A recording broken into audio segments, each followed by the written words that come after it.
So it's a great pleasure to be here and to share with you my passion for AI and problem solving. I gave a talk at the May 2016 mediaX conference. In this case, the talk was called The Augmentation Imperative. And in that talk, I was extremely politically incorrect in pointing out that we were headed towards a society with less respect for data-driven decision-making and expertise, embracing populist values, and the possibility that a candidate that many people discounted, Donald Trump, might well become president. And as you know, things have unfolded quite rapidly since May of 2016. So this, in some sense, is a part two of that talk. I don't know about you, but I have a tremendous sense of cognitive dissonance when I think about our management of the planet. Our planet has abundant resources, and we squander them. And we are, I think, mismanaging the planet significantly. And that has real consequences for especially people who are at the bottom 2 billion, but it also has consequences for us. Part of the problem is this computing device. It's an ancient computing device. It hasn't had a major upgrade in 50,000 years. It's actually, most of its architecture is millions of years old, and it comes with its own set of built-in bugs and biases in cognition, pointed out by Tversky and Kahneman, and I've added a few here. I don't have time to go through all of these. Many of you are familiar with these bugs, but let me just point out that if we think about the sunk cost bias or base rate bias, neglecting relevant baseline information, it explains a lot of why we're seeing an embrace of populism in the world. It explains a lot about why people are resistant to technology. I'll give you one example. When I speak about AI all over the world, and the subject of the ethics of AI comes up, which it inevitably does, the first question I always get is, what about the trolley problem? If a woman is moving her baby across the road in a little carriage, what's the AI, the self-driving car, going to do? And what I say to them is, well, I'd be happy to address that question after we address the deeper ethical issue of how we have habituated to 1.2 million people being slaughtered on the roads every year by primates, us. And you don't see protests at universities where people are holding up signs and saying, get those primates off the road, because we've habituated to that. People often ask about what is AI. We'll talk about this a little bit more later on, but it's pattern recognition techniques to solve practical business and technical application problems. It's software agents that augment human intelligence. It's a vision of superhuman intelligence that actually hasn't happened yet, in spite of the blurring of the line by science fiction movies and books. It's computer science accelerating all of the other exponential technologies like synthetic biology, nanotechnology, medicine, robotics, and yes, even AI. People ask about the relationship between deep learning and computer science. Deep learning is a subset of machine learning. That's a subset of AI, and AI is a subset of computer science. Here's a chart from CB Insights on 100 startups in artificial intelligence that are being used to transform industries. And you can see it's in virtually every area of human endeavor: vision, automotive, robotics, cybersecurity, sales, healthcare, fintech, commerce, Internet of Things, text analysis, core AI, business intelligence, and conversational bots. The important thing here is not just the range of applications, but that most of these businesses didn't exist 3 years ago.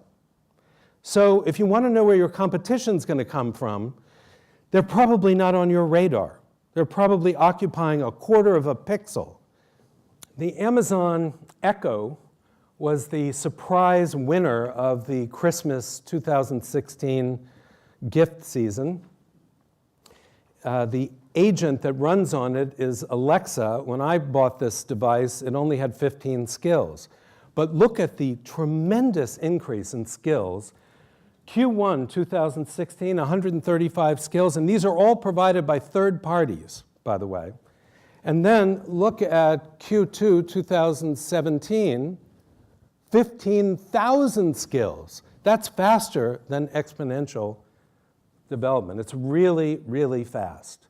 We are getting amazing velocity in the increase in verbal skills that you can ask this agent to do. And now it's not just an audio agent. In June of 2017, Amazon released the Echo Show, and now we have an AV device, and you can say, Alexa, show me the nursery's camera. Alexa, play my video flash briefing. Alexa, show me the structure of DNA. Alexa, rotate the structure. And now we're pushing our intelligence onto mobile devices like the Ford Fusion car. And we are also pushing it into robotic devices. This is, what I'm going to show you is a 2015 DARPA competition, Defense Advanced Research Projects Agency competition on using bipedal robots. And these robots were part of a challenge to open valves and do tasks that would have been useful in the Fukushima disaster. It's interesting that as far back as 1983, the architect and engineer Buckminster Fuller figured out that for the first time in our history we could operate the planet to support and accommodate all of humanity at a substantially more advanced standard of living than any humans have ever experienced. I don't think that was just hyperbole. I think he actually got that right, and there's no guarantee that that positive vision of the future will come about. Here are some problems with that vision. First, AI and robotics, for that matter, augments and competes with human intellect. Note the word compete in that. There's been a lot of emphasis on augmentation. The AI community likes to emphasize augmentation because it's less scary than competition. But I believe that businesses are going to be forced to automate for cost competition reasons. And there is real pressure to tell a positive labor story. Oh, we're going to have millions of new jobs. Well, I think that's true. We will. New jobs in machine learning and robotics. But the question is, how many people will be displaced for every new job? And that math needs to be done early. Here's some operational recommendations to team humans plus AIs plus best-in-class business processes, to utilize machine and deep learning to transform products and services and the operations of your entities, your private companies and government agencies, to try free and paid for AI algorithms, to leverage the AI platforms that are out there. There's lots of hardware out there as well. To outsource if you need to with Kaggle, Experfy, and other services, and to be proactive about security, ethics, and liability. I just want to take a minute or two to talk about responsibility. People sometimes describe the future of AI and robotics in gloom and doom terms or in nirvana terms. I think both are extremes that are unworthy of us.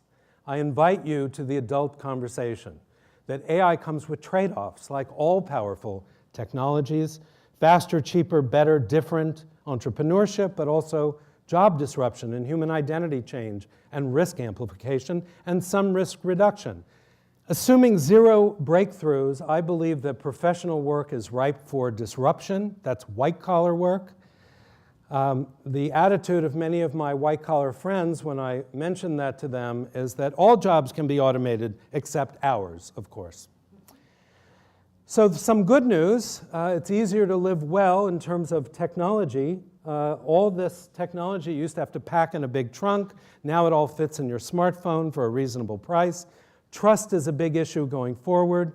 I attended the Future of AI conference in Puerto Rico in 2015, where we gathered a group of AI folks together and spent several days talking about managing the downside risk of AI. There was a general agreement on the need for research and development on verification, validity, security, and control. Again, we can talk about that in the Q&A. There was a 2017 conference at Asilomar, which came up with a set of Asilomar principles for managing the downside risks of AI and trying to ensure beneficial impact.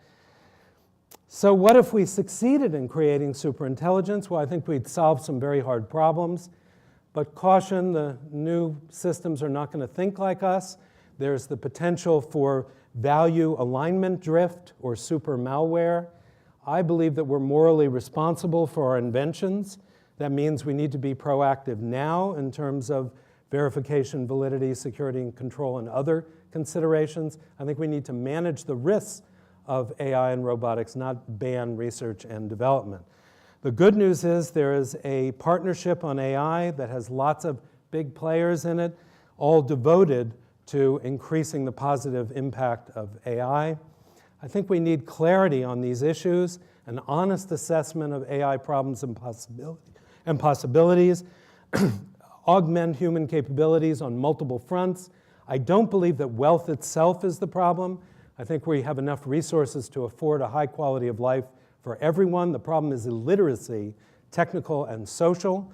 We can use AI to solve our grand challenge problems. I think that's actually true, not Pollyanna.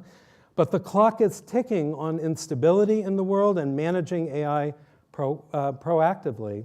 I believe that the real challenge is imagination, not resources.